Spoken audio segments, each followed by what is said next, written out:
కూర్చోండి. ప్రభువుల కొరకు వాక్యం చదువుకుందాము. మూడు కొరింథీ రాసిన పత్రిక 11వ అధ్యాయం. మూడు కొరింథీ రాసిన పత్రిక 11వ అధ్యాయం.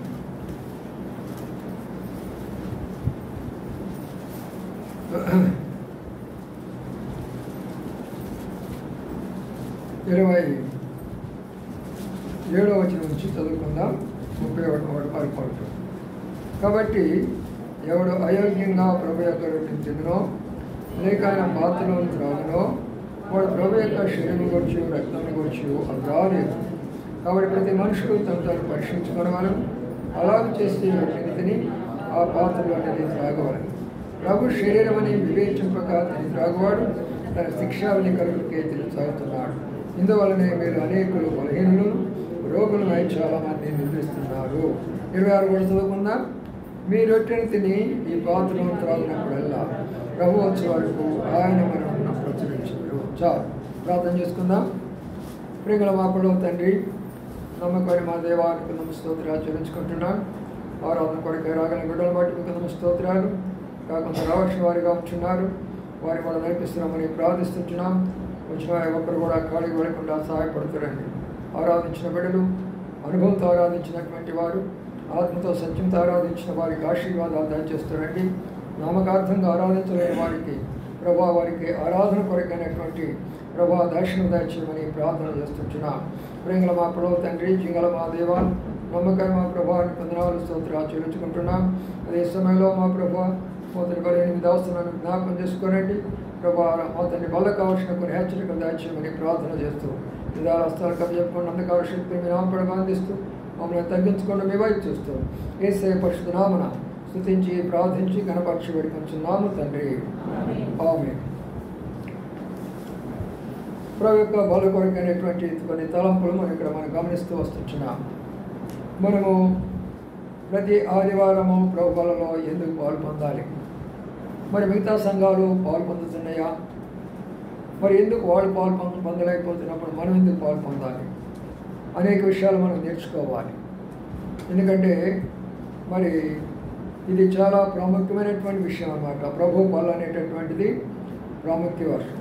అందులో ఏం చెప్పాడంటే ఆయన మరి 26వ వచనం చదువుకున్నాం. ప్రభు వచ్చే వరకు ఆయన మరణమును ప్రచురించుదురు అనే మాట. కాబట్టి ప్రభు వచ్చేంత వరకు కూడా మనం ఈ యొక్క రొట్టెను, ఈ ప్రభు యొక్క బలను లేక రసాన్ని మనము తీసుకుంటూ ఉండాల్సిందే. అది కూడా మరి అపోస్తలుల కార్యం 2:42 ప్రకారము ప్రతి ఆదివారం కూడా ప్రభు బలలో పాలు పొందాల్సిందే. ఆ తర్వాత మనం గమనిస్తే అది తీసుకోవాలనుకున్నప్పుడు పరీక్షించుకోవాల్సిందే. పరీక్ష లేకుండా అందులో పాలు పొందకూడదు. మనం చాలామంది రోగులమైపోతుంటున్నాం, అగాఢంగా రోగులైపోతుంటున్నాం. ఉన్నట్టుకుండే ఫోన్ చేస్తారు, నాకు ఆరోగ్యం బాగోలేదు అంటాడు. మరి ప్రభు మన అనారోగ్యంగా చేయాలని కోరుకుంటున్నాడా? లేదు కదా. మనం ఆరోగ్యం ఉండాలని కోరుకుంటాడు కదా. ఒక తండ్రి తన బిడ్డలు ఆరోగ్యం ఉండాలని కోరుకుంటాడు. తన బిడ్డ తన కుమారులు కుమార్తెలు మంచిగా హెల్దీగా ఉండాలని కోరుకుంటాడు కదా. మరి మనం ఎందుకు అనారోగ్యం అయిపోతున్నాము అంటే మనం తీసుకునేటువంటి ప్రభు యొక్క బల్ల యోగ్యంగా ఉన్నదా లేదా చూసుకోవాలి. రెండవది మనం గమనిస్తే బలహీనులైపోతున్నాం. అనగా శరీరమైన బలహీనతే ఆత్మీయమైనటువంటి బలహీనత. ఆత్మీయమైనటువంటి బలహీనత అనగా బైబిల్ చదువుకోలేకపోతున్నాం, సరైనటువంటి ప్రార్థన చేసుకోలేకపోతున్నాం, ప్రభుకి ఇవ్వాల్సిన సమయాన్ని ఇవ్వలేకపోతున్నాం, ప్రభుకి ఇవ్వాల్సినటువంటి ప్రభు యొక్క తలాంతులు మనం వాడుకోలేకపోతున్నాం, ప్రభుకి ఇవ్వాల్సిన భాగాన్ని మనం ఇవ్వలేకపోతున్నాం. ఇవన్నీ కలిగి మనం అందులో ఒక నామకార్థంగా కానీ తీసుకుంటే మరి ఈ రకమైనటువంటి యొక్క పరిస్థితులకు మనం వెళ్ళిపోతున్నాం, బలహీనులైపోతూ ఉంటున్నాం. సంఘం అనేది బలంగా ఉండాలా, సంఘం అనేది జీవంగా ఉండాలి. అందుకనే తిమోతి రాసిన పత్రికలు అంటాడు, జీవం గల సంఘంలో జనులు ఎలాగా ప్రవర్తించాలో వారి చెప్పుము అంటాడు. అందుకని మేము ఎందుకు చెప్తాము దైవ సేవకులు అంటే ఇది జీవం గల సంఘం, జీవలేనటువంటిది కాదు. ఇప్పుడు ఏదో ఒక మరి వాళ్ళు మారు మనసు లేకుండా ఆదివారం అలాగా వెళ్ళేసి వస్తూ ఉంటారు. వాళ్ళు జీవలేనటువంటి సంఘాలు అక్కడ అన్నీ పాటలు ఉంటాయి, ప్రార్థనలు ఉంటాయి, అన్ని రకాలు ఉంటాయి. కానీ ఇక్కడ జీవం కనపడాలి. ప్రభు యొక్క జీవము ప్రతి ఒక్కరి జీవితంలో కనబడుతూ ఉండాలి. అంటే జీవం అంటే ఏంటి? ప్రభు మన పాత జీవితాన్ని మార్చివేసి క్రొత్త జీవితం మనం మారుతున్నప్పుడు ఆ జీవం ద్వారా మన ముఖాల మీద కళ, మన హృదయాల్లో సంతోషం, మన కుటుంబాల్లో ఆశీర్వాదం, మనం ఎక్కడ అడుగుపెట్టినా దేవుడు దాన్ని ఆశీర్వదించడం, ఇవన్నీ కూడా మరి ప్రభువుకి ఎంతో మహిమకరంగా తెచ్చినటువంటివి జీవం గల సంఘంలో ఉంటాయి. జీవం గల సంఘం అంటే ఏదో అనుకోకండి. దేవుని యొక్క జీవం నీలో ఉన్నప్పుడు ఆ జీవాన్ని ప్రభు కొరకు ఉపయోగిస్తూ వస్తావు, ఆ జీవాన్ని నీ బిడ్డ కొరకు ఉపయోగిస్తూ వస్తావు, ఆ జీవాన్ని అనేకుల కొరకు మనం ఉపయోగిస్తూ వస్తాము.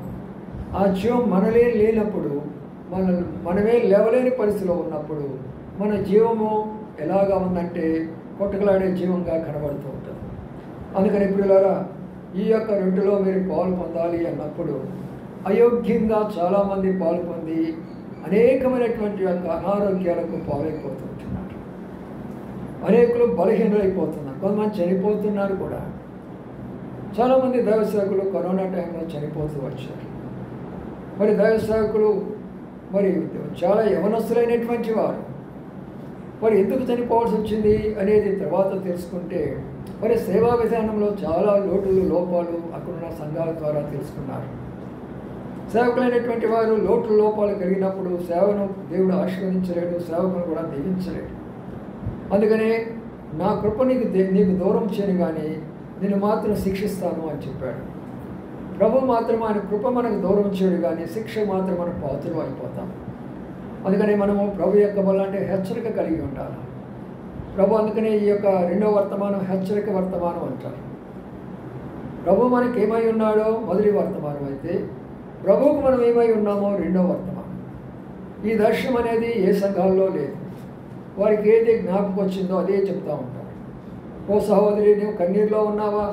ఓ సహోదరుడా నువ్వు దుఃఖంలో ఉన్నావా? ఓ కుటుంబంలారా మీరు ఆర్థిక ఇబ్బందులో ఉన్నారా? ఓ యొక్క మరి వృద్ధులారా మీరు వృద్ధాప్యంలో బాధపడుతున్నారా?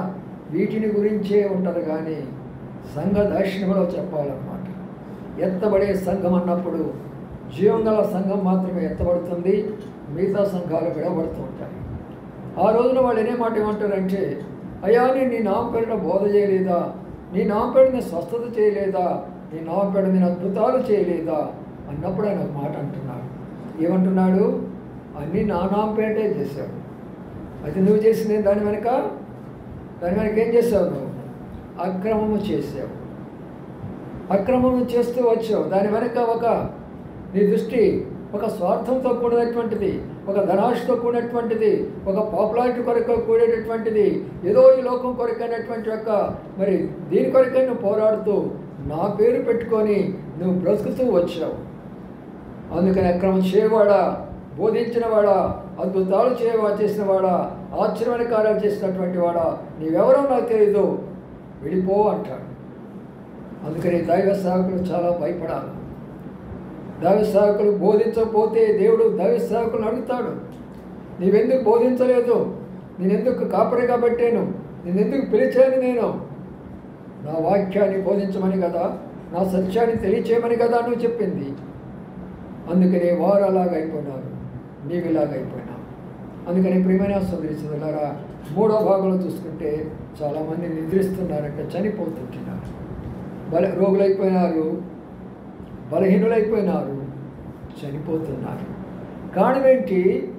యోగ్యంగా ప్రభువులలో పాల్పొందటం, నమ్మకస్తులుగా అందులో పాల్పొందక మునుపు నేను బైబిల్ పట్టణానికి వెళ్ళి వాక్యానికి విని నేను విశ్వాసంలో బలపడ్డాను. అందులో నేను పాల్పొందక మునుపు ప్రార్థనా కూడికి వెళ్ళి నన్ను నేను పరీక్షించుకొని పరిశుద్ధపరచుకొని వచ్చి ప్రభువులలో పాల్పొందుతున్నాను. ప్రభు ఇచ్చినటువంటి సమయమును, ప్రభు ఇచ్చినటువంటి తలాంతులను, ప్రభు ఇచ్చినటువంటి ధనాన్ని నేను ఎలాగా సద్వినియోగం చేసుకుంటున్నాను ఒక్కసారి మనం ఆలోచన చేసుకోవాలి. అందుకని ఇది పరీక్ష సమయం అంటారు. చూడండి, 2వ కొరింథీ రాసిన పత్రికలో ఒక మాట చదువుకుందాము. ఒక సహోదరుడు చదవండి 2వ కొరింథీ రాసిన పత్రిక. ఇక్కడ ఉన్న మాటను మనం జ్ఞాపకం చేసుకుందాం. 5వ అధ్యాయం 2వ కొరింథీ రాసిన పత్రిక 5వ అధ్యాయము 10వ వచనం చదవండి అయ్యా. ఎందుకనగా తాను జరిగించిన క్రియలు చొప్పున అవి మంచివైనా సరే చెడ్డవైనా సరే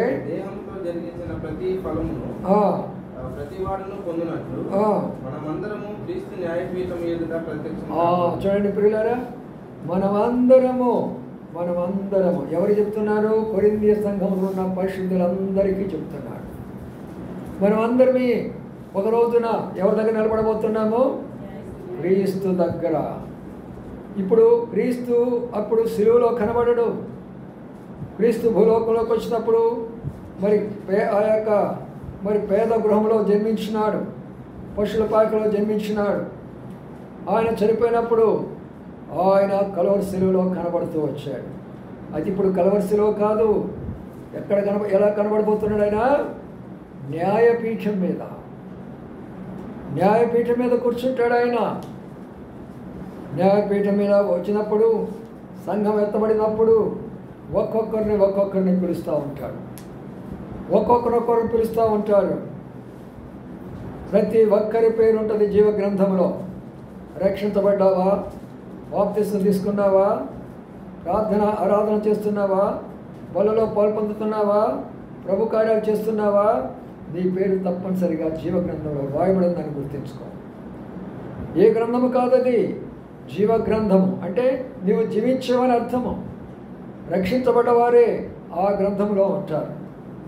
అందుకని ప్రియమైన సోదరి సోదరులారా, అర్థం చేసుకోండి. ఇక్కడ అర్థం చేసుకోవడం ప్రయత్నం చేయండి. మనం చనిపోయిన తర్వాత ప్రభు యొక్క దగ్గర నిలబడతాం. మనం న్యాయపీఠము అనే మాట ఉంది. సింహాసనం మీద కాదు, ఆయన అక్కడ కూర్చుంది. సింహాసనం మీద కూర్చోలే ఆయన. పరలోకంలో సింహాసనము, మధ్యాకాశంలో న్యాయపీఠం. న్యాయపీఠం అంటే ఏంటి? న్యాయం చేయాలా. ఇక్కడున్న మనం అందరం కూడా రక్షించబడ్డాము. కానీ కొందరు ప్రభు కొరకై ఎంతో సమర్పణ చేస్తున్నారు. కొంతమంది అయితే ప్రభు అంటే లెక్కలేని జీవితంలో జీవిస్తున్నారు. కొంతమంది ప్రభు కొరకై వారి బంధువులను విడిచిపెట్టేస్తున్నారు.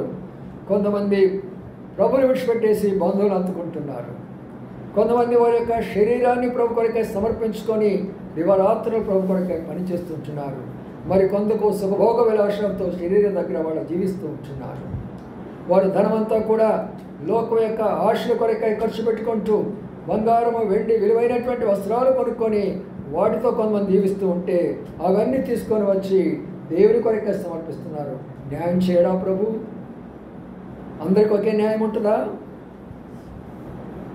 అందుకని బాగా అర్థం చేసుకోవాలా, ఈ లోకము అశాశ్వతం, దీని కొరకు పోరాడవద్దు. నిన్నే మనం చూసాం కదా, గుజరాత్లో ఏరోప్లైన్లో 241 మంది స్పాట్లో చనిపోయినారు. అందులో రాజకీయ నాయకులు ఉన్నారు, చాలా గొప్పవారు ఉన్నారు అందులో. మరి చాలామంది పెళ్లి చేసుకొని పెడుతున్న వారు ఉన్నారు. తమ భర్తలను బర్త్డేలు జరిపించుకోవడానికి బయలుదేరినటువంటి వాళ్ళు అందులో ఉన్నారు. మరి ఎంతోమంది యవనస్తులు అందులో ఉన్నారు. ఎంతో ఆనందంగా బయలుదేరింది. అంతే 30 సెకండ్లే 30 సెకండ్స్లోనే బ్లాస్ట్ అయిపోయింది. ఒక్కరు మిగిలేరు అనుకుంటాను యవనస్తులు. ప్రియమైన సోదరులారా, ఎప్పుడు మన యొక్క జీవితం అంతమవుతుందో మనకు తెలియదు కదా. ఏనాడు మనం ఎప్పుడు ఇస్తామో మనకు తెలియదు కదా. బస్సు ఎక్కుతున్నాం దిగుతామనే గ్యారంటీ ఉందా? ట్రైన్ ఎక్కుతున్నాం దిగుతున్నామనే గ్యారంటీ ఉందా? ప్లేన్ ఎక్కుతున్నాం దిగుతామనే గ్యారంటీ ఉందా? బయటకు వెళుతున్నాం లోనికి వస్తామనే గ్యారంటీ ఉన్నదా? లేనప్పుడు ఎందుకు ఈ లోకం కొరకై మనం బ్రతకటం? అందుకని దేవుని యొక్క వాక్యంలో ఉన్నది, మనము నిలబడినప్పుడు ప్రభు 3 విషయాలు మనం అడుగుతాడని చెప్పిన. ఆ 3 విషయాలు క్లుప్తంగా కొన్ని మీకు చెప్పేసుకొని మనం ప్రభు వలలోకి వెళ్ళిపోతాం. మొదటి విషయాల గురించి మనం ఇక్కడ చూసుకుందాం. ఎఫెసీ రాసిన పత్రిక 5వ అధ్యాయం 15వ వచనం చదవండి. ఎఫెసీ 5:15.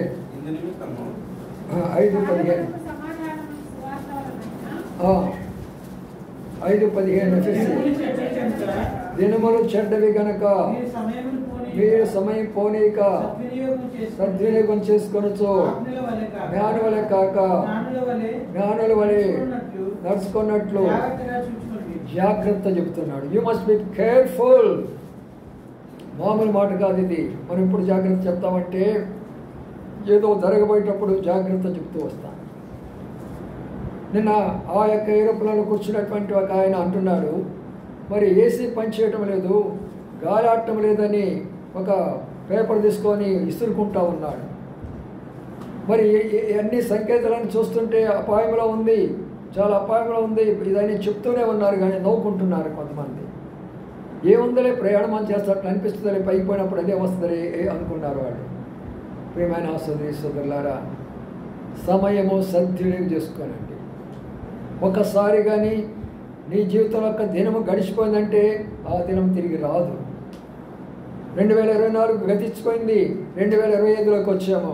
మళ్ళా మనం ఎన్ని తపస్సులు బట్టిన 24 మనకు రాదు. నేను అదే బాధపడుతూ ఉంటున్నాను, చాలా బాధపడుతున్నాను. ప్రభువా, ఎవరి కాలంలో ఎందుకు చేయలేకపోయినాను ఈరోజు ఉన్నటువంటి సేవ? నా సమయాన్నంతా కూడా వ్యర్థంగా నేను కాలేజీ లెక్చరర్గా పనిచేశాను. ప్రభువా, ఆ రోజే కానీ పిలుస్తున్నట్టుగైతే 30 ఏళ్ల వయసులోగా నన్ను పూర్తి సేవ కొరకు పిలిస్తే ఎంత సేవ చేస్తుండేమని కదా ప్రభువా. ఇప్పుడు చేయలేక బాధపడుతున్నానని ఎంతగానో బాధపడుతున్నాను. మీరు నమ్ముతారా? మీలో ఎంతమంది ఉదయకాలము 5 గంటల వరకు మెలుకున్నారు రాత్రి? ఒకసారి చెప్పండి నాకు. రాత్రి 5 గంటల వరకు మెలుకున్న వాళ్ళు ఎవరైనా ఉన్నారా? హాయిగా నిద్రపోయారు. ప్రార్థన కూడిక అయిపోయింది, మిమ్మల్ని పంపించాము, భోజనం చేశాను, ప్రార్థన చేసుకొని మంచం మీద పడుకున్నాను, నిద్రలేదు నాకు. 5 గంటల వరకు నిద్రలేదు. ఒకటే ఆలోచనలు. ప్రభు అనేక విషయాలు జ్ఞాపకం చేస్తూ ఉంటున్నాడు. మరి వాక్యాన్ని ధ్యానించుకుంటున్నాను, ప్రార్థన చేసుకుంటున్నాను 5 గంటలకు. ప్రభా, మరి నేను ఎలాగా చెప్పాలా? నీకు 2 వర్తమానాలు నేను అందించాలా? నిద్ర లేకపోతే ఎలా చెప్పాలయ్యా? కనీసం నాకు 3-4 గంటల నిద్ర కావాలి కదా ప్రభుని అడిగినప్పుడు 5 గంటల నుంచి 7 గంటల దాకా నిద్రపోయాను. 2 అవర్స్. వెంటనే లేసి బైబిల్ చదువుకున్నాను, సిద్ధపడ్డాను. ప్రభు నాతో మాట్లాడాడు. నీ వైపు నువ్వు ఎందుకు చూసుకుంటున్నావు? నీ శక్తి ఇచ్చేవాడు నేను వాడుకునేటటువంటి వాడు నేను. చూసారా ప్రియమైన సోదరులారా, అర్థం చేసుకోవాలి. మనమంతా కూడా మన యొక్క పరిస్థితిని మనం జ్ఞాపకం చేసుకోవాలి. సమయాన్ని పోనీయకుండా సద్వినియోగం చేసుకోవాలి. ప్రభు అడుగుతాడు, నువ్వు అక్కడికి వెళ్ళిపోయిన తర్వాత నీకు 20 సంవత్సరాలు ఇచ్చాను, నీకు 50 సంవత్సరాలు ఇచ్చాను, నీకు 70 సంవత్సరాలు ఇచ్చాను. ఏం చేసావు నా కొరకు? ఏం చేసుకున్నావు నీ కొరకు? నేను కాదు చెప్పేది, బైబిల్ గ్రంథమే. నా కొరకు నువ్వేం చేసావు? ఏమైనా చేసినావా? సద్వినియోగం చేసుకున్నావా? అప్పుడు మనం ఏం చెప్తాము? నా సమయాన్ని ఎలా ఉపయోగించామని చెప్తాము? చెప్పగలమా? చెప్పలేదు కదా. అందుకనే దేవుడిచ్చిన ప్రతిదీ కూడా మీరు ఒక సమయాన్ని సద్వినియోగం చేసుకోండి. కలిసి ఇవ్వండి, అనగా మీ బాధ్యత మీరు చేయండి. ఇంటి బాధ్యతలు నెరవేర్చండి, మీ యొక్క ఉద్యోగ బాధ్యత నెరవేర్చండి. అదే సమయంలో వారికి ఎంత నమ్మకంగా పనిచేస్తున్నారో దేవుడికి అంత నమ్మకంగా పనిచేయండి. వారి ద్వారా మీరు లోక సంబంధమైనటువంటి ధనం సంపాదిస్తున్నారు, అయితే ప్రభు ద్వారా పరలోక మహిమను మీరు పొందుతారు. దేని కొరకు మనం ప్రయాసపడుతున్నాం ఒకసారి అర్థం చేసుకోండి. సమయం పోనీ యొక్క సద్వినియోగం చేసుకో. మళ్ళా రాదు ప్రియమైన సోదరుడా, ఆ సమయం పోతుంది. ఒక అమ్మాయి చిన్నప్పటి నుంచి సండే స్కూల్ నుంచి దేవుని వాక్యం వింటూ వచ్చింది. యవనస్తురాలైనప్పుడు యవనస్తుల కూడికలో దేవుని వాక్యం వింటూ వచ్చేసింది. ఆ యొక్క కథలన్నీ విన్న తర్వాత అమ్మాయికి ఎంత ఆశ వచ్చిందంటే, నేను దేవుని సేవ చేయాలా అని ఎంతగానో తను ఆశపడుతూ వచ్చి మంచి యవన కాలంలోకి వచ్చేసింది. నేను కూడా మిషనరీగా కావాలా, ఆ యొక్క ఆఫ్రికా ప్రాంతాలకు వెళ్ళి నేను కూడా వాక్యం చెప్పాలా అని ఎంతగానో ఆ అమ్మాయి ప్రార్థన చేసుకుంటూ వచ్చినప్పుడు దేవుడు ఆ బిడ్డను దీవించాడు. యవనస్తురాలు అయిపోయిన తర్వాత అప్పుడు, ప్రభువా నేను ఒంటరిగా కాదు, నా భర్తతో కూడా వెళ్తాను, నాకు ఒక మంచి భర్తని ఇయ్యయ్యా, మేమిద్దరం కలిసి అక్కడ సేవ చేస్తాము అని అడిగాడు. అడిగినప్పుడు సరే ప్రభు ఆ ప్రార్థన కూడా ఆలకించాడు. మంచి భర్తనిచ్చాడు. ఇప్పుడు భార్యాభర్తలు కలిసి ఆనందంగా వాళ్ళ జీవితం జీవిస్తున్నారు. ప్రభు సంగతి మర్చిపోయినారు. వాడు వెళ్తానన్నటువంటి స్థలం, వారు మరి చేస్తానన్నటువంటి పరిచర్య అంతా మర్చిపోయినారు. భార్యాభర్తలు రోజు సంపాదించుకోవడము, తింటము, తింటము. ఈ ఆనందంలో మునిగిపోతూ వచ్చారు. రెండవ ప్రపంచ యుద్ధ సమయం అది జరిగిన సంఘటన. నేను చెప్పేది ఏదైనా సరే, అప్పుడు అక్కడ జరిగినటువంటి విధానంలో జర్మనీకి జపాన్ జరుగుతున్న యుద్ధం అది. అప్పుడు వాళ్ళు ఏమన్నారంటే, ఎవరైతే యవనస్తులుగా ఉన్నారో వాళ్ళందరూ కూడా వచ్చి ఇమీడియట్గా మరి మిలిటరీలో చేరమనేటటువంటి ఆజ్ఞ వచ్చేసేసింది. 20 సంవత్సరాల పైన ఉన్న వాళ్ళందరూ కూడా వాళ్ళు అందులో జాయిన్ అయిపోయినారు. జాయిన్ అయిపోయిన తర్వాత 20 సంవత్సరాల పైనే కదా ఈ అబ్బాయి కూడా, పెళ్ళైన అబ్బాయి ఎక్కడికి వెళ్ళాడు? యుద్ధానికి వెళ్ళాడు. ఇక్కడ భార్య ఒంటరిగా ఉన్నది, ఇక ప్రార్థన చేస్తుంది. ప్రభువా ఏంటిది ఇట్లా జరిగింది? నా భర్తతో నేను సంతోషంగా ఉండాలనుకున్నాను, మరి ఆయన పరిస్థితి ఏంటి? వాడు యుద్ధం వచ్చేసి యుద్ధంలోకి వెళ్ళిపోయినాడే, వాడు మరణిస్తాడా, ఏమవుతాడో భయమైపోతుంది. నేను రోజు ఏడుస్తా కూర్చుంది. సమయం సద్వినియోగం చేసుకోగలిగిందా? లేదు. యుద్ధంలో గాయపడ్డాడు, ఎన్నో దెబ్బలు తిన్నాడు, గాయపడ్డాడు. హాస్పిటల్లో చేరినప్పుడు వెళ్ళి అక్కడికి ఏడుస్తూ ఉంది. ఎంతగా ఏడుస్తుందంటే, అయ్యో నా సొంతగా ఇంత త్వరగా నా భర్త ఇలాగ అవుతానని నేను అనుకోలేదు. యుద్ధంలో ఇలాంటి ఒక పరిస్థితి వస్తుందా, ఇన్ని గాయాలైపోయినాయి అని చెప్పేసి దగ్గర కూర్చొని ఎంతో ఆదరిస్తూ ఆహారం పెడుతూ బలపరుస్తూ వచ్చి కోలుకున్నాడు. కుర్రోడు యవనస్తుడు కాబట్టి కోలుకున్నాడు. త్వరగా ఇంటికి వచ్చేసి తన యొక్క అలవాట్లు చేసినప్పుడు భార్య ఇంకా ఏడవడం మొదలుపెట్టింది. మిలిటరీకి పోయినప్పుడు కొన్ని అలవాట్లు ఉంటాయి. తప్పనిసరిగా డ్రింక్ చేయాల్సిందే, మిలిటరీలో తప్పనిసరిగా మాంసం తినాల్సిందే. మిలిటరీకి వెళ్ళిన వారు 100% ఇటు రెంట్కి లోన్ అయితేనే వాళ్ళు తుపాకీ పట్టగలరు, శత్రువును కాల్చగలరు. త్రాగుబోతులు కావాల్సిందే. వాళ్ళు బలం కొరకై మరి ఆ యొక్క మాంసం తినాల్సిందే. ఎందుకంటే మిలిటరీ వాళ్ళ మధ్యలో సేవ చేశాను, ఎయిర్ ఫోర్స్ వారి మధ్యలో సేవ చేశాను, నేవీ వాళ్ళ మధ్యలో కూడా సేవ చేశాను. వాడు నన్ను తీసుకెళ్ళేసి అవి నాకు చూపిస్తే వాడికి నేను దూరంగా ఉండేవాడిని. వాళ్ళకైతే అది సామాన్యంగా ఉంటుంది, కానీ వాడి జోలికి నేను పోయేవాడిని కాదు. ఆ మాంసం జోలికి పోయేవాడిని కాదు, ఆ డ్రింక్ జోలికి పోయేవాడిని కాదు. అందరికి కూడా మంచి మంచి గ్లాసులో ఇస్తారు. అవన్నీ కూడా అది వాళ్ళ యొక్క పద్ధతి. ఎంతగా ఏడుస్తుందంటే ప్రభు దగ్గరికి వచ్చి ఏడుస్తుంది, ప్రభువా నా భర్త ఇలాగ అయిపోయినాడయ్యా, మార్చయ్యా నా భర్తను మార్చాయంటే ప్రభు మాట్లాడుతున్నాడు. భర్తను మార్చాలా, నిన్ను మార్చాలా? భర్తను మార్చమని నువ్వు ప్రార్థన అడుగుతున్నావే, భర్తను మార్చమంటావా, నిన్ను మార్చమంటావా? ఉంటుంది, చిన్నప్పటి నుంచి నాకు భక్తి ఉందయ్యా, బైబుల్ ఉందయ్యా, పోతున్నానయ్యా, మందిరానికి పోతున్నానయ్యా. మరి మందిరం పోతే నువ్వు నాకు చెప్పినటువంటి వాగ్దానం ఏంటి? నేను నిన్ను ఎంతగా ఆశీర్వదించాను. నీ యవనస్తురాలుగా నువ్వు సండే స్కూల్ దగ్గర నుంచి యవనస్తురాలుగా ఉన్నప్పటి నుంచి నీతో మాట్లాడుతూ వచ్చాను, నీవేది కావాలో అది ఇస్తూ వచ్చాను. నువ్వు ఆఖరికి భర్త కావాలన్నావు, మంచి కుటుంబాన్ని ఇచ్చేశాను. ఇన్ని చేసినప్పటికి కూడా నీవు చేసిన పని ఏంటి? సమయాన్ని సద్వినియోగం చేసుకున్నావా? లేదు ప్రభువా, నాకు చెప్పిన వాగ్దానము, నేను మిషనరీగా వెళ్తానన్నావు, ఆఫ్రికా వెళ్తానన్నావు, సేవ చేస్తానని చెప్పావు, భర్త రావడంతోనే మర్చిపోయినావా?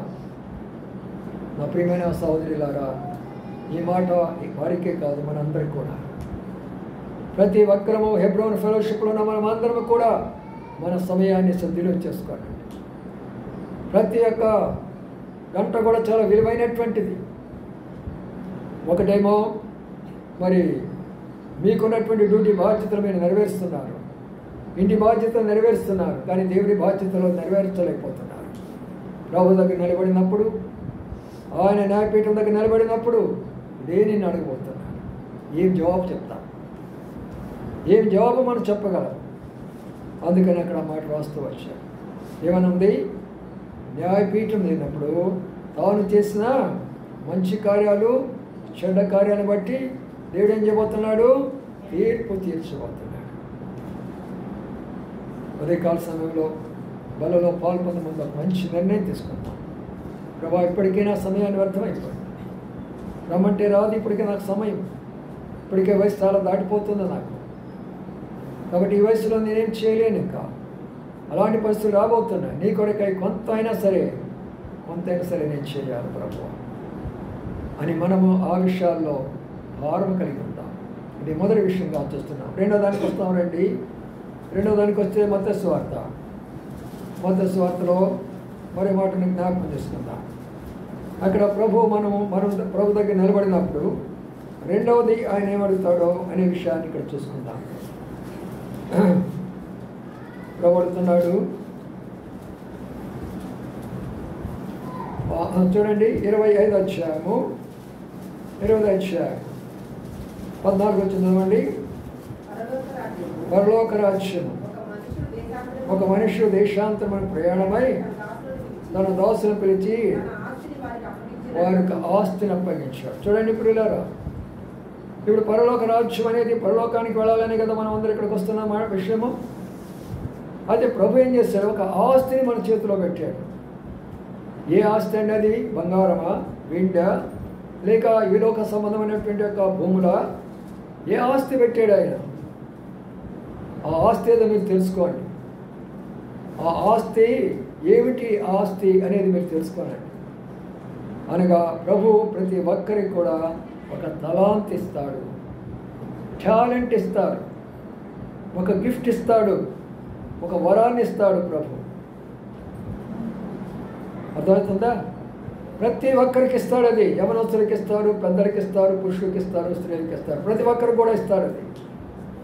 కాబట్టి రెండో విషయానికి వచ్చినప్పుడు మనం ఏం చేయాలంటే, ప్రభు మనల్ని అడిగేది, ఆయన యొక్క సింహాసనం దగ్గర నిలబడినప్పుడు ఆయన మనం అడిగేటటువంటి రెండో విషయం ఏంటంటే, నేను నీకు తలాంత్ ఇవ్వలేదా? నీకు మాట్లాడే తలాంత్ ఇవ్వలేదా? పాటలు పాడే తలాంత్ నీకు ఇవ్వలేదా? వాక్యం చెప్పే తలాంత్ నీకు ఇవ్వలేదా? ఇతరులను ఆదరించి, ప్రేమించి, ధైర్యపరిచి, బలపరిచినటువంటి టాలెంట్ నేను నీకు ఇవ్వలేదా? ఏం చేస్తావు నా టాలెంట్ నేను?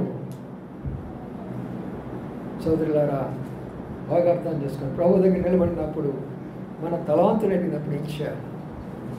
అందుకనే ప్రభుని నేను కంపెనీలో ఉన్నప్పుడు, ప్రభా ఈ కంపెనీలో ఉండి నేను నీ పని చేయలేనయ్యా, నాకు అవసరం లేదు ఇది అనుకున్నాను, విడిచిపెట్టేసుకున్నాను ప్రభు కొరకై. బ్యాంకులో కూడా పనిచేస్తుంది, ఓరియంటల్ బ్యాంక్ ఆఫ్ కామర్స్. ఆయన ఇది కూడా నీకు ఉపయోగం లేదయ్యా, నీకు ఉపయోగకరమైనది టీచింగ్ లైన్. విద్యార్థులకు ఎలాగా చెప్తాను దేవుని యొక్క వాక్యము, ప్రజలకు కూడా చెప్తాను. ఆ లైన్ కావాలనుకున్నాను, వాటన్నిటిని వద్దనుకున్నాను. ప్రభు నాకు ఇది ఇచ్చాడు. అందుకని నేను సేవకు వచ్చినప్పుడు కూడా ప్రభు నాతో మాట్లాడింది. ఇప్పటి వరకు నువ్వు కాలేజీలో విద్యార్థులకు చెప్తూ వచ్చావు, ఇప్పుడు నా విద్యార్థులకు నువ్వు చెప్పు. అందుకని ఈ రోజున ఈ బైబిల్లో మీకు చెప్పగలిగినటువంటి స్థాయి నాకు ఉన్నదంటే అది దేవుని యొక్క కృప, దేవుని యొక్క దయ, ఆయన ఇచ్చిన టాలెంట్ అది. అందుకని మనకిచ్చినటువంటి టాలెంట్లు మనం ఉపయోగిస్తున్నామా అని, ఎలాగ మనం ఉపయోగిస్తున్నాం ఆ టాలెంట్స్. ఒక్కొక్క రకమైనటువంటి టాలెంట్స్ ఉన్నాయి. చూద్దామండి, బైబిల్లో చాలా టాలెంట్స్ ఉన్నాయి. ఒకటి రెండు ఉదాహరణలు మీ దగ్గర తీసుకొని వస్తారు. రెండవ రాజుల గ్రంథము దేవుని యొక్క వాక్యంలో ఉన్నటువంటి గొప్ప రహస్యాన్ని మనం చూద్దాం.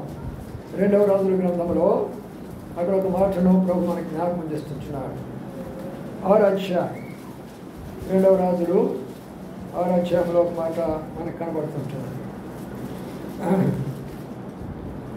రెండవ రాజుల గ్రంథము 6వ అధ్యాయంలో చదవండి, 2వ వచనం. ఎవరైనా చదవండి. 5వ అధ్యాయము 5:2. సిరియనులు గుంపులుగా బయలుదేరి ఇశ్రాయేలు దేశం మీదకి పోయిండిరి. వారచ్చట నుండి ఒక చిన్నదాన్ని చెరగొని తేక నయమాను భార్యకు పరిచారం చేశారు. చూడండి, యుద్ధం జరుగుతుంది సిరియాకు. ఇప్పుడున్నటువంటిది సిరియా అంటే ఇప్పుడు కాదు, పాలస్తీనా దగ్గర. కాబట్టి అప్పుడు యుద్ధం జరుగుతున్నది. అందులో ఆయన సిరియాకు సైన్యాధిపతి, ఆయన పెద్ద రోగై ఉన్నాడు. ఆ రోగము ఏ డాక్టర్ కూడా బాగు చేయలేకపోయినాడు. సైన్యాధిపతి గొప్పవాడే, పేరు ప్రఖ్యాతులు గలవాడే, కానీ రోగం గలవాడు. పెద్దవారు ఉన్నారు, ఎవరేం చేయలేకపోయినారు. వాళ్ళ ఇంట్లో పని మనుషులు చాలామంది ఇక్కడ కూర్చున్న వాళ్ళు, ఇళ్లలో పనిచేసే వాళ్ళు అనుకుంటారు, దేవుడు మాకేముంది చదువు, మేమే ఉపయోగించబడతాము దేవుని సేవ కొరకు, మాకేమైనా చదువు ఉందా, మేమేమైనా దేవుని సేవ చేయగలరా అనుకుంటారు. కానీ వాక్యం మనం సంక్షించడానికి, చదువు లేనటువంటి వ్యక్తి, పేదరాలు, బానిసగా పట్టబడినటువంటి వ్యక్తి, లోకంలో ఏ పేరు ప్రఖ్యాత లేనటువంటి వ్యక్తి, ఒక ఇంటిలో పనిచేసేటటువంటి వ్యక్తి ఎలాగ తన తలాంతరం ఉపయోగించిందో చూడండి. కృంగిపోతున్నాడు, ఆ కుటుంబంలో కృంగిపోతున్నాడు, నిరాశలోకి వచ్చాడు. నా రోగం బాగు కాదు, నేను ఇలాగే మరణించిపోతాను, ఎంతో నిరాశలోకి వెళ్ళిపోయినాడు. ఎన్నో ప్రయత్నాలు చేసినాడు.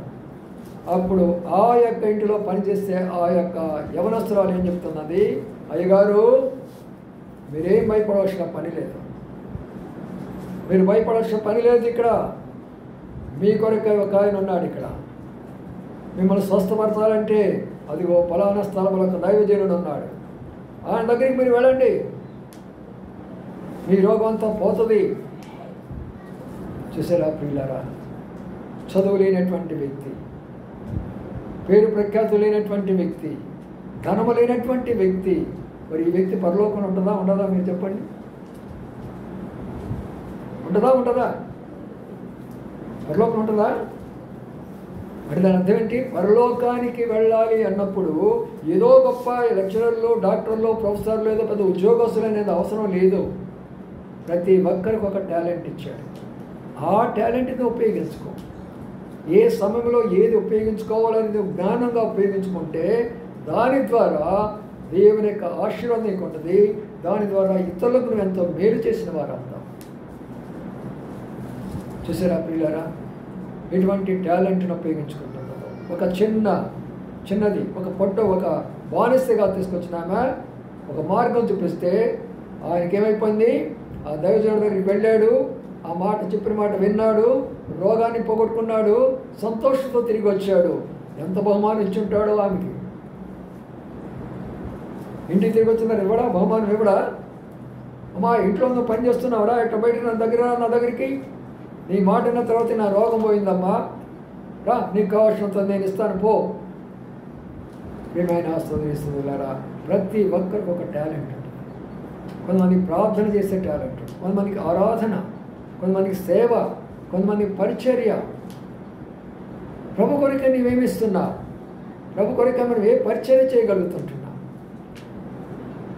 మన యొక్క టాలెంట్స్ని ఉపయోగించుకుంటున్నామా లేదా? ఆ టాలెంట్స్ అంతా కూడా అలాగనే, ఆ తలాంతులన్నీ కూడా అలాగే దాచిపెడుతుంటున్నారా? అప్పుడు ఏమన్నాడు తెలిసిన ప్రభు, ఒకరికి 5 ఇస్తే, అయ్యా నువ్వు నాకు 5 ఇచ్చావు, 5కి 5 చేశాడు. ఒకరికి 2 ఇచ్చాడు, అయ్యా నువ్వు నాకు 2 ఇచ్చావు, 2కి 2 చేశాడు. ఒకరికి 1 ఇచ్చాడు, అయ్యా నేను ఏం చేయలేదు, దానిని భూమిలో దాచిపెట్టానయ్యా నీ కొరకు 5 తిరిగి నీకు ఇచ్చేదాని కొరకు. నేడు సంఘాలు ఉన్న విశ్వాసులు ఎలాగా ఉంటారంటే మూడో రకాలు వాళ్ళకున్న తలాంతులు వాళ్ళు వాడుకోవడానికి ఇష్టపడరు. వాళ్ళు దాచిపెట్టుకుంటారు, బయటకు లేకుండా దాచిపెట్టుకుంటారు. వాళ్ళు ప్రార్థన చేసుకోరండి, ప్రార్థన చేసుకోండి. దేవుడు నీకు ఇచ్చిన తలాంతు ద్వారా 2 ఇస్తే 2 సంపాదించండి, 5 ఇస్తే 5 సంపాదించండి, 1 ఇస్తే 1కి 1 సంపాదించండి. అనగా ఏమిటి? ఇవన్నీ కూడా ఆత్మలు. మనం సంపాదించేది ఈ లోకంలో డబ్బు కాదు. ప్రభు కొరకు మనం సంపాదించేది బిల్డింగులు కాదు. ఇవన్నీ ఇక్కడ ఆగిపోతాయి. ప్రభు వచ్చినప్పుడు ఏ హెబ్రోను లేక ఏ హెబ్రోన్ బిల్డింగు ఏది కూడా బిల్డింగ్లు ఎత్తబడవు, సంఘం వెళ్ళిపోతుంది. అప్పుడు మనము ప్రభు దగ్గర నిలబడినప్పుడు, అయ్యా నాకు 5 ఆత్మలు ఇచ్చావా, ఇదిగో నేను 10 ఆత్మలు నీ దగ్గరికి తీసుకొని వస్తాను. ఏమంటాడు తెలిసిన ప్రభు, బడా నమ్మకమైన మంచి దాసుడా, ఈ కొంచెంలో నమ్మకంగా ఉన్నావు, నీకు అనేకం ఇస్తున్నాను నేను. చాలామంది ఏం చేస్తారంటే అనేకం కొరకు ఆశపడతారు, కానీ కొంచెం దాని కొరకై నిర్లక్ష్యంగా ఉంటారు. బాక్సింగ్ గారి సేవ కొరకై పంపిస్తూ వాక్యం కొరకై, బ్రదర్ ఫలానా స్థలానికి మీరు వెళ్ళాలా, ఎంతమంది ఉంటారు బ్రదర్ అక్కడ ఒక 10 మంది కూడుకుంటారు, వాళ్ళకి వెళ్ళి మీరు వాక్యం చెప్పాలా. ఇక ఈయన ఆలోచనలో పడతాడు, 10 మందికి అంత దూరమా నేను వెళ్ళి వాక్యం చెప్పాలా అన్న, ఈ వారం కాదు కానీ ఇంకో వారం ఆడతానులే అంటాడు. భక్సింగ్ గారు టెస్ట్ చేస్తాడు వాళ్ళు. తర్వాత ఇంకోసారి వస్తాడు, బ్రదర్ పొలం దగ్గర ఒక 500 మంది ఉన్నారు అంటే, అన్న నేను వెళ్తానన్న అక్కడ వాక్యం చెప్పడానికి. అంటే వీళ్ళెవరు? అంటే 500 ఉంటేమో నువ్వు కొంచెంలో నమ్మకం ఉంటున్నావా నీకు 500 ఇవ్వడానికి? మనం కొంచెంలో నమ్మకం ఉంటే దేవుడు ఎక్కువగా మనకిస్తాడు. మనం కొంచెంలో నమ్మకం లేకపోతే దేవుడు మనకి ఎలాగిస్తాడు? బాగా అర్థం చేసుకోండి. ప్రభు కొరకై కొంచెంలో మనం నమ్మకంగా ఉంటాం. అప్పుడు ప్రభు అంటున్నాడు, నీ నమ్మకంతో బట్టి తిరిగి నీకు అనేకం నేను ఇస్తానంటున్నాడు. నువ్వు ఉపయోగించుకోలేదనుకో, మూడోది అక్కడ ఏమని తెలిసిన, సోమరివైనా చెడ్డదాసుడు. నువ్వు సోమరివాడివి, నువ్వు చెడ్డదాసుడివి. వెళ్ళిపోన్నారు కానీ వెళ్ళిపో చీకట్లోకి. ప్రియమైన సోదరి సోదరులారా, ఒక్కసారి ఆలోచన చేసుకోండి. ప్రభువులలో పాల్పొంద మునుపు ప్రభు దగ్గర నిలబడినప్పుడు ప్రభు మనం అడిగేటటువంటిది రెండవది, అది మన తలాంతులు వాడుకోనండి, ఆత్మలు సంపాదించండి, మీ సాక్ష్యాలు చెప్పండి, అనేకులకు మీ సాక్ష్యాలు చెప్పండి, మీ అనుభవాలు వాళ్ళకి చెప్పండి, ప్రభు దగ్గర నడిపించండి. వాళ్ళ కొరకు మీరు ప్రయాణం చేయండి, వారిని వెంట పెట్టుకొని రండి. వారి కొరకు మీరు ఏం చేసినా సరే చక్కగా అయిపోతూ ఉంటుంది. కొన్ని సంవత్సరాల క్రిందట మరి ఒక ఆయన, బ్రిటిష్ ఒక ఆయన మిషనరీ గారు నరభక్షకులైనటువంటి ఆఫ్రికా ఖండానికి వెళ్ళాడు. ఆయన సేవా పరిచర్య చేసిన దాని కొరకే వెళ్ళాడు. వెళ్ళినప్పుడు వాళ్ళు అసలు రానివ్వాల, ఇక్కడికి వచ్చేవా నిన్ను ముక్కలు చేసి మేము తింటామని అన్నాడు. అయినా లెక్క చేయలేదు. వెళ్ళాడు, ఒక చిన్న గుడిసెను ఏర్పాటు చేసుకున్నాడు.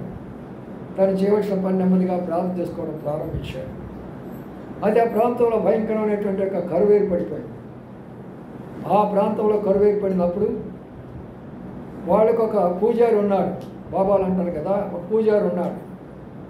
వాడి దగ్గరికి పోయినాడు, అయ్యా మనకు వర్షం పడటం లేదు కదా, మరి ఏం చేస్తారు మీరు అని అన్నాడు. నేను మంత్రం చేస్తాను, ఓం ప్రీం కామ్ అనే కొన్ని మంత్రాలు వాడు చెప్తా ఉంటారనమాట.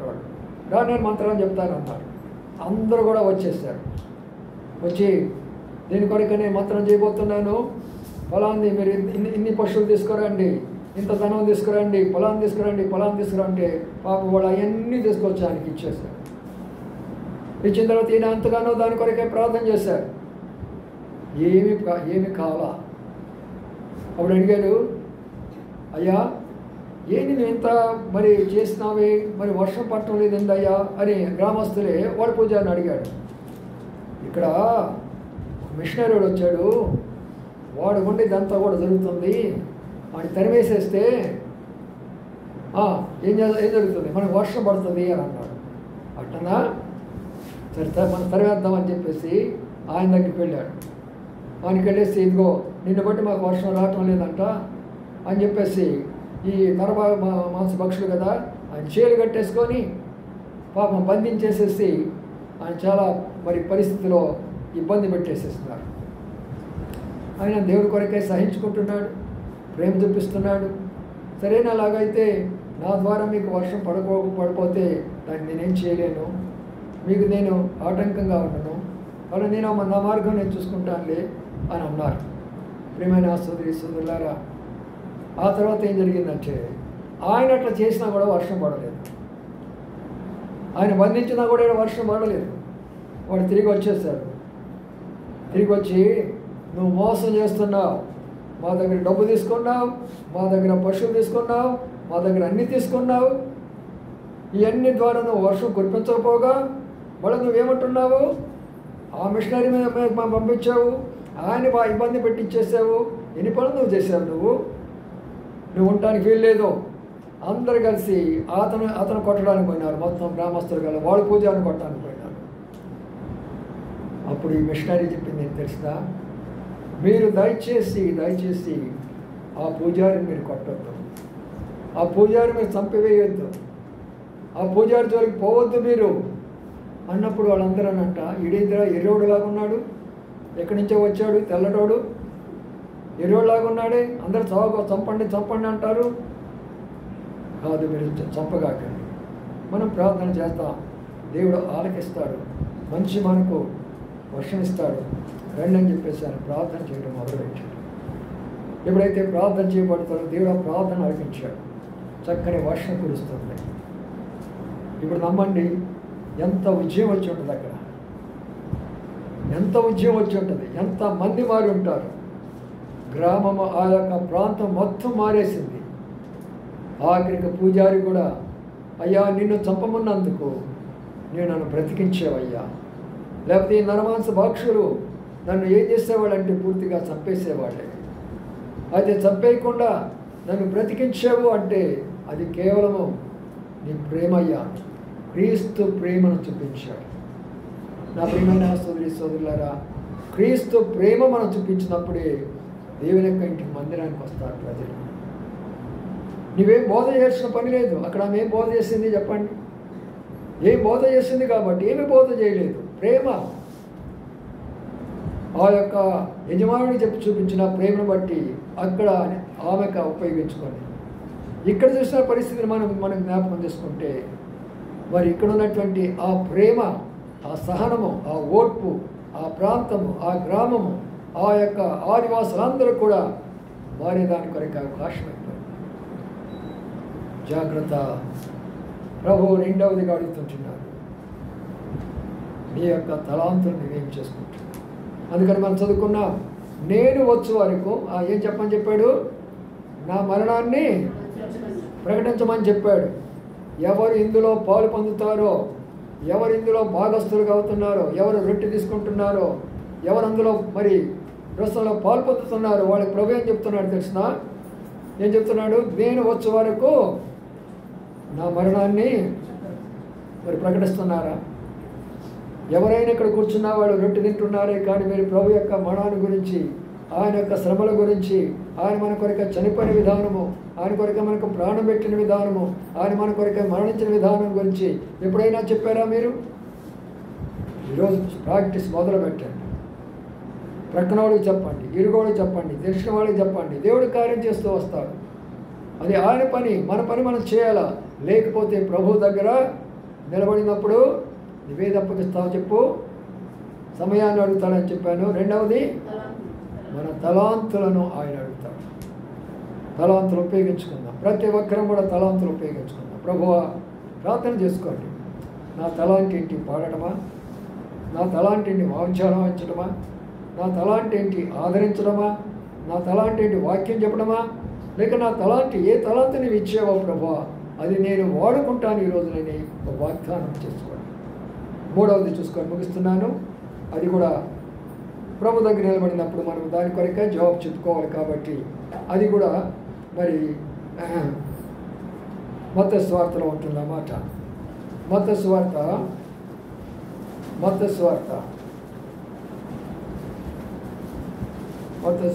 అధ్యాయం. మత్తయి సువార్త 6వ అధ్యాయంలో ప్రభు ఆ మాటను కూడా మనకి జ్ఞాపకం చేస్తున్నాడు.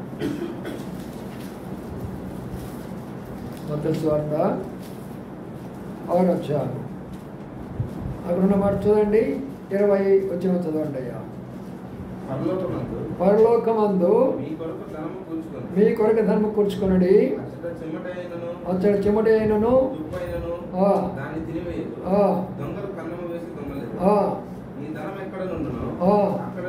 చూసారా? మూడవది ప్రభు మనకి ఇచ్చినటువంటి ధనము ఎక్కడ కూర్చుకోమని చెప్పాడు? State Bank of India, Syndicate Bank. ఏ బ్యాంకులో? పరలోకం అనే బ్యాంక్ మనకున్నది. పరలోక బ్యాంక్ అనేది మనకున్నది. అసలు మానవుడు ఎంత అజ్ఞాని అంటే, నేను ఇటీవల దాని గురించి ఆలోచిస్తున్నాను, చాలా ఆశ్చర్యపోయినాను. మానవుడు అంత అజ్ఞాని ఏ పశువు కూడా లేదు. ఎందుకంటే ఒక మానవుడు పేదవాడవడానికి ధనమైన కారణము, ఒక మానవుడు ధనవంతుడు అవడానికి కారణము డబ్బైనా కారణము. మరి డబ్బు ఎవరు సృష్టిస్తారు చెప్పండి? దేవుడు సృష్టిస్తున్నాడా?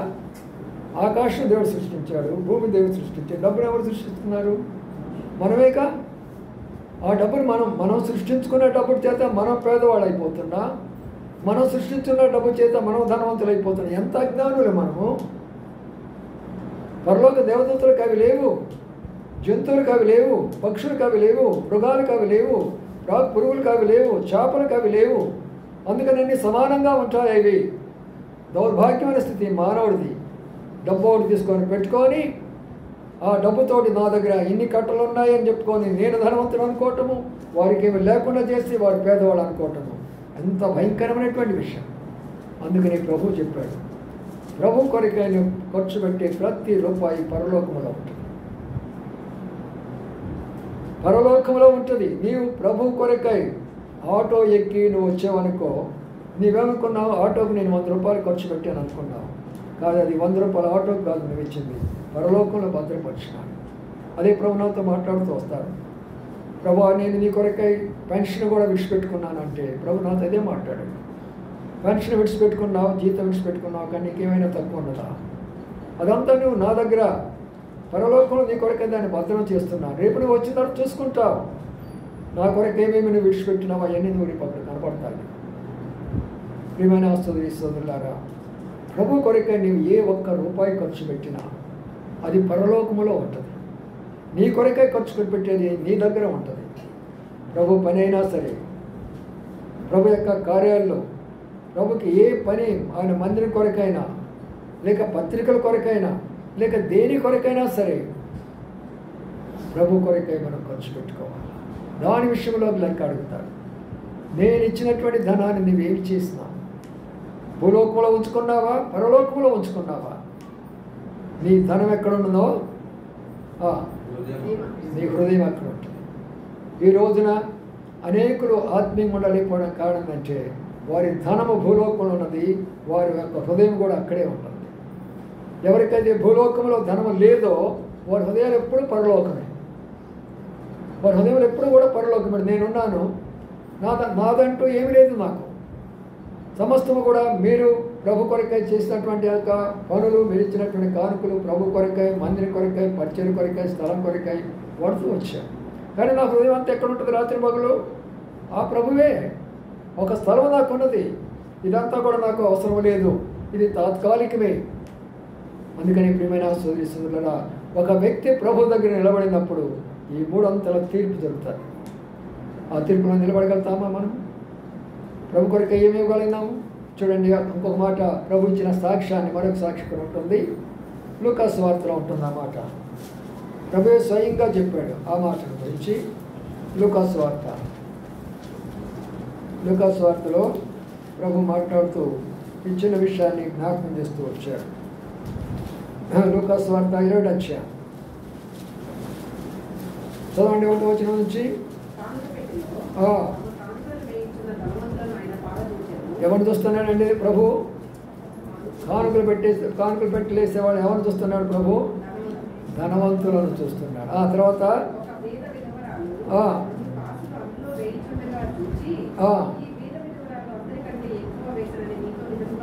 ప్రభు ఇచ్చే సాక్ష్యం చూసారా?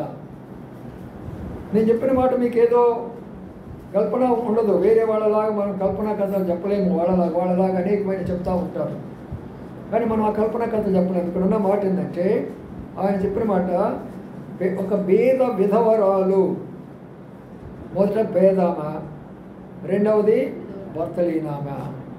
ఆమె కూడా దేవుని మందిరానికి రావాలా? వచ్చింది. మరి ధనవంతుల గురించి ఆయన ఇచ్చిన సాక్ష్యం ఏంటి? ఒక పేదవాళ్ళ గురించి ఆయన ఇచ్చిన సాక్ష్యం ఏంటి? ఈ రోజున నిన్ను నన్ను గురించి ఆయన ఇచ్చే సాక్ష్యం ఏంటి? ఇక్కడ కూర్చున్న మనందరినీ మన గురించి ఆయన ఈ సాక్ష్యం చెప్పగలడా? ఏంటి ఆ సాక్ష్యము? ఈమె ఏముంది? అందరికంటే ఎక్కువ వేసిందంట. ఏంటంటే అందరికంటే ఎక్కువ ఎక్కడ వేసింది ఆమె? ఎన్ని వేసింది? 2 కాసులే. మరి ఎట్లా ఎక్కువ అయి ఉంటుంది అది? అక్కడ ఉన్న రహస్యం ఏంటంటే, తనకు కలిగినదంతా అదే. ఒక చర్చిలో కూడిక జరుగుతూ ఉంటే, ఆ కూడికలో మరి ఆఖరి అయిపోయింది, చందాలు వేయడానికి వరుసగా వస్తున్నారట. ఎవరికి వచ్చిన సందా వాళ్ళు అలాగే వేసిపోతూ ఉన్నప్పుడు ఒక ఆమె కుంటుకుంటూ 2 కర్రలు తీసుకొని వచ్చిందట. 2 కర్రలు తీసుకొని వచ్చేసి ఆ యొక్క పెట్టి దగ్గరికి వచ్చేసి ఆ 2 కర్రలు అక్కడ పెట్టిందంట. ఏంటమ్మా నీవు 2 కర్రలు అక్కడ పెట్టుకున్నా అంటే, అయ్యా 2 కర్రలు నమ్మి ఎంత డబ్బు వస్తుందో అందులో ఏంటి అయ్యా, నేను ఎలాగో వస్తా అలా కుంటుకుంటూ పోతాలేయ్యా అన్నాడంట. ఆశ్చర్యపోయినారంట. అయ్యో, ఒక కుంటామా కుంటుకుంటూ వచ్చి ఆ కర్రలు ప్రభు కొరకు ఇస్తున్నదా? ఇలాంటి వాడు పరలోకంలో ఉంటారా, అగ్నిగుండంలో ఉంటారా? ఎక్కడుంటారు? అర్థం చేసుకోండి. బైబిల్ పెడతా. ఇంతలోకి ఒక చంటి పిల్ల వచ్చిందంట. ఇంత చంటి పిల్ల, ఆ పిల్లకి ఏం తెలుసు? చిన్న సండే స్కూల్ పిల్లలాగా అర్థం కాల. వచ్చేసిందంట. మరి 14 నాలాగుంటాడు కదా పాస్టర్ గారు. ఆ అమ్మాయి వచ్చేసేసి, అందరూ డబ్బులు ఇస్తున్నారు, అందరూ వేస్తారు, మా అమ్మ నాన్న నాకేమి ఇవ్వటం లేదు నన్ను అందరూ వేయటానికి, అందుకని నేనే కూర్చుంటాను ఇక్కడ అని చెప్పేసి అక్కడే కూర్చున్నట్ట. అంటే అర్థం ఏంటి? నన్నే నేను దేవుని కొరకు అర్పించుకుంటున్నాను. నేను సండే స్కూల్ బిడ్డ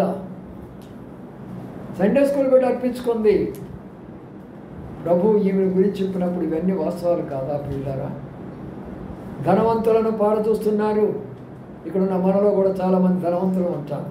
దేవుడు ఇచ్చిన మంచి ఉద్యోగాలు ఉన్నాయి, మంచి 1000 రూపాయల జీతాలు మనకున్నాయి, అనేకమైనటువంటి మంచి ఇళ్ళు మనకున్నాయి, సొంత ఇళ్ళు మనకున్నాయి, మంచి స్థాయిలో దేవుడు మనం ఇచ్చాడు. దేవుడు మనం కూడా పారచూస్తుంటున్నాడు. మనం ఏం వేస్తున్నామో, మనం ఎంత వేస్తున్నామో, దేని కొరకు వేస్తున్నామో అంతా పారచూస్తాడు.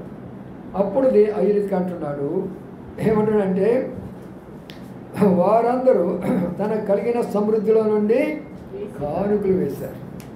అయితే ఈమైతే తన లేమిలో కలిగిన జీవనం అంతా వేసిందంట. వా! పరిశుద్ధ గ్రంథంలో ఒక విధవరాలు గురించి, ఒక పేదరాలు గురించి 3500 భాషల్లో రాయబడిన గ్రంథంలో, లక్షలాది మంది బోధించే గ్రంథంలో ఆమె పేరు ఉన్నప్పుడు పరలోకంలో ఉంటుందా? మరి మన పేరు ఉంటుందా? ఒకసారి ఆలోచన చేసుకోండి. ప్రభా, నా పేరు కూడా ఉంటుందా? ఆమె ఒక విధవరాలు పేరు రాయబడింది, ఒక పేదరాలు పేరు రాయబడింది, మరి నా పేరు ఎందుకు రాయబడదు? ఎందుకంటే అందరికీ వారి సముద్రంలో నుండి కొంచెం తీసుకొచ్చి అందులో పడేసేస్తారు. మనం ఏం చేస్తామో తెలిసిన ఆదివారం కొరకై ముందుగానే కొంత సందా తీసుకొని పెట్టుకుంటాం అక్కడ, అది వేసేద్దాం ఆదివారం.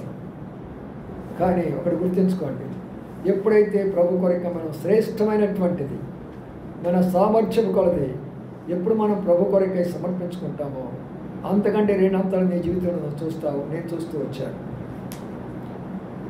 ప్రతి ఒక్కరు కూడా ఈ విషయాన్ని మనం జ్ఞాపకం చేసుకోవాలా. ప్రభు అంటూ పౌలు రాస్తున్నాడు, వారు సామర్థ్యం కంటే ఎక్కువ ఇచ్చారన్నాడు కొరింథీ రాసిన పత్రిక. వారు సామర్థ్యం కంటే ఎక్కువ ఇచ్చారు కాబట్టి దేవుడు వారికి సామర్థ్యాన్ని మించి దేవుడు వారికి ఇచ్చాడంట. నా ప్రియమైన సోదరులారా, వాళ్ళు కూడా పేదలు అంట. అక్కడ ఉన్నవారు పేదలైనటువంటి వారు, సామర్థ్యం లేనటువంటి వారు సామర్థ్యానికి మించి ఇచ్చేస్తున్నారు. నేను ఒంగోలులో ఉన్నప్పుడు మందిరం కడుతూ ఉన్నాం. మొట్టమొదటి ఒక 70 మంది ఉన్నాము. ఆ 70 మందికి మేము మందిరం కట్టేటప్పుడు వాళ్ళంటే యవనస్తులు కొంతమంది డిగ్రీ చేస్తున్నాం. మేము అక్కడ మేము ఎలాగ సమర్పించుకున్నామంటే, ఆ మందిరం కట్టేటప్పుడు రాత్రి బౌలు మందిరంలో పడుకొని చాపల మీద పడుకొని ఉదయం లేచి స్నానించి ఇసుక బస్తాలు మేమే మోయటం, సిమెంట్ బస్తాలు మేమే మోయటం, సమస్తమైనటువంటి ఎంత మందిర పని ఉందో దాని కొరకే మేము సమర్పించుకున్నాము. 4-5 స్టూడెంట్స్ ఉండేవాళ్ళం. వాళ్ళందరూ కూడా మంచి ఉన్నతమైన స్థాయిలో సేవలో ఉన్నారు ఈ రోజున. ఎందుకంటే మనం సమర్పించుకునేది ప్రభు దాన్ని అంగీకరిస్తాడు. సరే, మాకిచ్చే భోజనం ఏంటంటే రాత్రి అంతా మిగిలితే సద్దన్నం పెట్టేవాళ్ళు, లేకపోతే మధ్యాహ్నం ఏదైనా సాంబారు ఉంటే పచ్చడి పెట్టేసి తినేవాళ్ళు. మా తల్లిదండ్రులు ఉన్నారు, అన్నీ ఉన్నాయి మాకు. అయితే ప్రభు కొరకైనటువంటి సమర్పణ జీవితాన్ని బట్టి దేవుడి స్థాయిలోకి ఎదిగించాడు. సమృద్ధిలో ఏటం కాదు, కానీ మనకు ఉన్న దాని కొరకై ప్రభు కొరక మనం ఎంతగా సమర్పించుకుంటామో ప్రభు అంతగా దీవిస్తాడని. అందుకని ప్రభు దగ్గర నిలబడినప్పుడు, మధ్యాకాశంలోకి వెళ్ళినప్పుడు ప్రతి విశ్వాసికి నిలబెట్టి అడుగుతాడు, సమయాన్ని సద్వినియోగం చేసుకున్నావా? నేను ఇచ్చిన సమయాన్ని, వాక్యము నీకు అందించబడే దినాలు ఉన్నాయి, రేపు దినాలు రాబోతున్నాయి. వాక్యం అందించబడదు. నీకు వెతుకుతావు, నీ వాక్యం కొరకై దొరకదు. బైబిల్ ఉన్నమాట, మీరు వాక్యం కొరకే వెతుకుతారు, కానీ ద్వారాలు మూసివేయబడ్డాయి. ఇక వాక్యం వినే అవకాశం మీకు లేదు. ఇప్పుడు అవకాశం ఉన్నది. మీకు సమయాన్ని సద్వినియోగం చేసుకోండి. 2 మీకు తలాంతులు ఉన్నాయి, దేవుడు ఇచ్చిన తలాంతులు, వాటిని ఉపయోగించుకోనండి. 3వదిగా ఆయన ఇచ్చిన ధనం ఉన్నది, పరలోకంలో భద్రపరచుకోనండి. అవి నీకు మంచి శ్రేష్టమైనటువంటి భవనాలుగా ప్రభు నిర్మిస్తాడు. నీవే ఆశ్చర్యపడతావు, ఈ బంగారు పీలు నాదేనా? ఈ ఉత్తర వైఢూర్యాలతో కట్టబడినటువంటి దగదగ మెరిచేటటువంటి యొక్క ఎంత శ్రేష్టమైన నాకేనా? ఇప్పటికే మనం చూస్తూ ఉంటాం, మనకి ఆ ప్రాంతాల్లో పోయి ఇంత అద్భుతంగా ఉన్నాయి ఈ కట్టడాలు అనుకుంటూ ఉంటాం. భూలోకంలో ఉన్న ఈ కట్టడాలు ఉన్నప్పుడు పరలోక కట్టడాలకి ఎంత అద్భుతంగా ఉంటాయి. అందుకని మనం పరీక్షించుకుంటాం. ప్రభువా, మేము అయోగ్యంగా పాల్గొంటాం, ప్రభు వచ్చే వారికి దానిలో మేము పాల్పొందుతాం. అంతేకాదు, నీ మరణాన్ని మేము ప్రకటిస్తాం ప్రభువా. అనగా నీవు మా కొరకే లోకానికి వచ్చి శిలువ మీద ఎలాగా మరణించేవో దాని గురించి మాకు తెలిసిన వాళ్ళందరికీ కూడా, మా బంధువులైనా, మా మిత్రులైనా, మా స్నేహితులైనా, మా ఇరుగువారైనా, మా పెరుగువారైనా, వారందరికీ కూడా ప్రభువా మేము ప్రకటిస్తామని తీర్మానం చేసుకుందాం.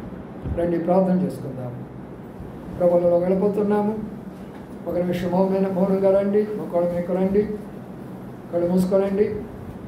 నా ప్రియమైన సూర్యుడా, ప్రభు నీతో మాట్లాడుతూ వచ్చాడు.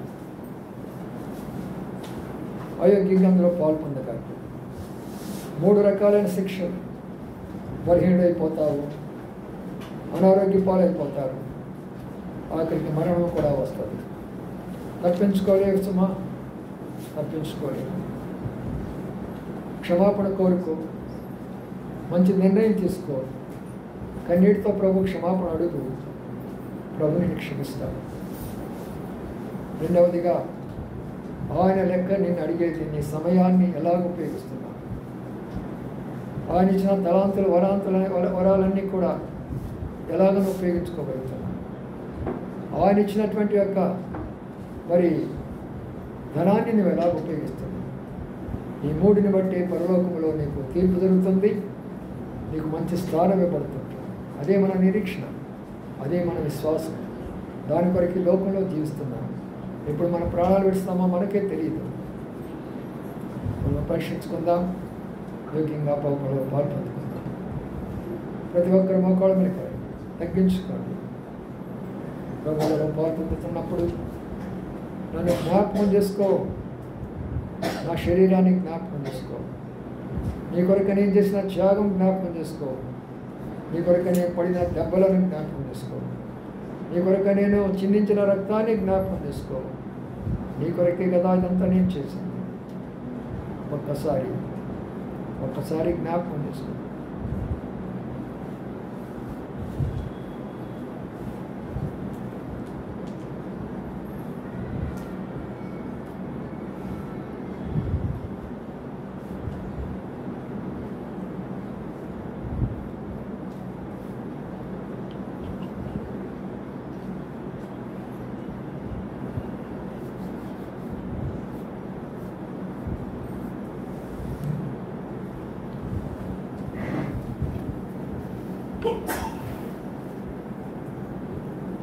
Yeah.